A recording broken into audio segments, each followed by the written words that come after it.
There are some misconceptions when it comes to computer science. Let's talk about those related to studying. I have more than 10 years of experience with teaching, speaking about universities and also people of different ages. Why I think it's a good idea to talk about it is to don't discourage some people who would be interested in this beautiful science in advance. It means that you could trust that you have something inside you which prevents you from being successful in this field.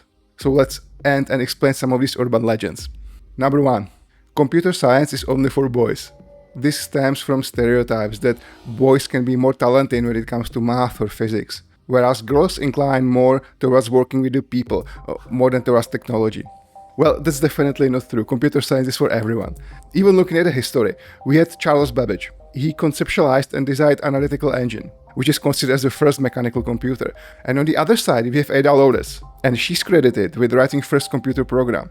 I mentioned both of them in the video about the languages. Or we can mention Alan Turing, the father of computer science and artificial intelligence. He was a brilliant mathematician who led the foundation of what we call computers today.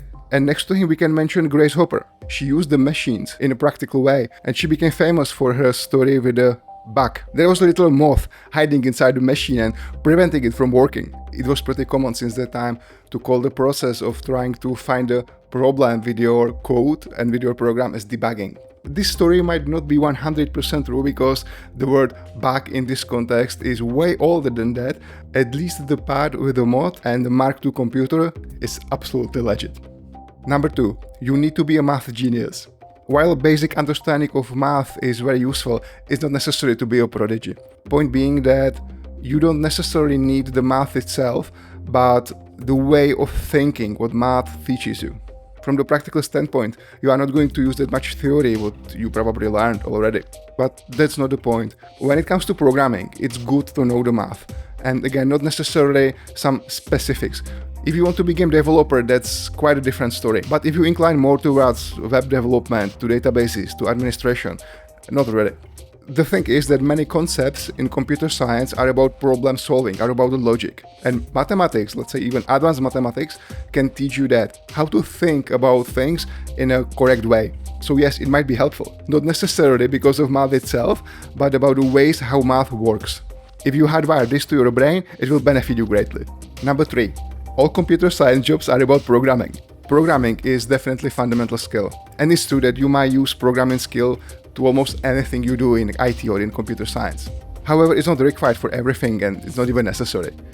If you prefer to work with hardware, let's say, there is really not so much use for programming there. If you want to be a database specialist or if you prefer to work with networking, there is some programming involved, very little, but really nothing serious. Or you can even follow a career of something more artistic. You can be content creator, you can be sound engineer. All of these belongs to computer science, because you should understand how computer and technology works. Number 4. Computer science is only about working with computers. In real life, computer science involves much more than just to sit in front of a computer. It requires abstract thinking, theoretical problem solving. You can see it a lot, especially in software development. We really use pen and paper so often that you could be surprised. Also, when your seniority starts to grow, you are going to be in touch with people way more than before. When you start as a junior, your work is usually obvious. It's clear what you should do, because some senior prepared it for you, or because some senior has the answers you need. But once you become senior yourself, this changes dramatically. So yes, you are going to sit in front of a computer, but it's not only about that. And obviously there are fields in computer science more focused to IT or to hardware itself, and you will be mostly in terrain. Number 5. You must start young to be successful. While starting young can be an advantage, it's not necessary. You can be way better starting now than the someone who started years ago if the person who started years ago stopped learning. Everything is moving very fast. Back that time at the university, one of my classmates was former chef. In the end, he ended up in computer science. So you can start from zero, you can start from something which is absolutely unrelated. It doesn't even matter how old you are, and you can be great in the end. It will be more complicated, but it's not impossible and you can do it. Number 6. Computer science means sitting alone at the computer all day. This is something what I mentioned before when it comes to seniority. As you are getting more and more experienced, not necessarily. There are people who really like to be locked in a cave and focus on their work, and that's absolutely fine. But it's not the only way, and you can definitely choose to do something different. What I like to do, especially when I was writing some scientific paper, was to grab my laptop, go to a park, sit below the tree, and start to work on that, just write something down. Number 7. Computer science degrees are not creative. That's something which seems to be true, but not at all. If we talk about the programming is incredibly creative. It's like Lego for adults. Well, there are Legos for adults, but I guess you got the analogy. You have plenty of pieces and you should figure out how to put them together to create whatever you want and whatever you need. It's great and you can really feel how your creative yourself is getting satisfied. Or we can talk more about art themselves. I already mentioned some content creation. You can work with sound, you can work with images. There are so many things. One time I was teaching at Faculty of Art and really work on the very tight connection between computers, between computer science and the art itself.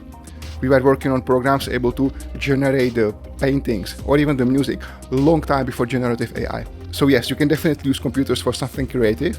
And if you have the background what computer science gives you, you will understand it way better than someone who doesn't. Number 8. All you need is a computer science degree to get a job. That's not true. At least in a place where I live, in Czechia or in Central Europe, there might be some specific jobs which are tied with having a degree. Usually jobs for government. If you want to work for a company, that's not the case. What you actually know or what you can do is way more important than the degree what you might have. I know plenty of people without a degree and they are amazing in what they do. And obviously you can find people with a degree where you don't even understand how they get it in the first place. Yes, the degree itself can open some doors for you. It doesn't look bad when you have it. But it's definitely not enough and it's not even the most important thing. I can talk in another video how it works when you're going to apply to a company, in what are companies usually interested and what you can do to help yourself in the process. Have a degree if you are enjoying the path of getting it, but if your only target is just to have the degree because you want to have a degree, I don't think that's motivation good enough. Number 9. Computer science is only about coding applications. I believe that in this part of the video you already know that's not true. It's definitely a huge part of it and you can use coding or programming for almost anything you want to do. Even when you are a content creator, you can still write some scripts to help you with Blender or with Maya or 3D Studio. So yeah, it's everywhere, but it's not required and it's not only about this. We can go even deeper and you can just genuinely love theoretical computer science. You might spend years and decades buried in books, study algorithms, data structures, or became better in some very niche part. My specialization was computer graphics and computer vision before the neural networks came. This really was very specific, but in the same time it was heavily about the programming, about the mathematics, and it was really creative because you work with pictures, later on with paintings. So is it only about coding? Definitely not. You can have some system administration, networking, IT support. You can be QA tester, or like in computer science itself, you can be producer, product manager, project manager. You can be anything you want, and the coding is really not everything.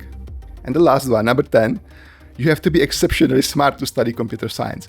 That's something I hear so often. While it doesn't hurt to be exceptionally smart, as for everything, it's definitely not required. Like in any other field, dedication, passion, and hard work are way more important than how smart you are at the start. Persistence and practice is a key to mastery, and you should really accept that in computer science, you should learn all of your life. When you compare computer science with other fields, such as mathematics or physics, we are quite new, and we are quite evolving, and we are evolving pretty fast. Actually, I like to say that computer scientists, especially in my field in computer science, was one of the first group who effectively lost their job because of AI. Nowadays, when you think about image processing, about computer vision, there's no reason to do anything else than neural network. These old school math-based techniques are something which is obsolete already.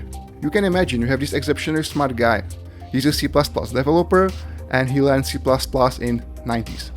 He was great back that time, but problem is that C++ changed a lot as a computer science. So if you put this guy next to a girl who studied computer science for the last 5 years but is very passionate and learning about new things, it's actually quite possible that the girl will be better and most efficient in the modern tasks than the guy who forget himself 20 years ago. And that's about it for this video. If you think there is more we should talk about, you can drop a comment. Thanks for watching and see you next time.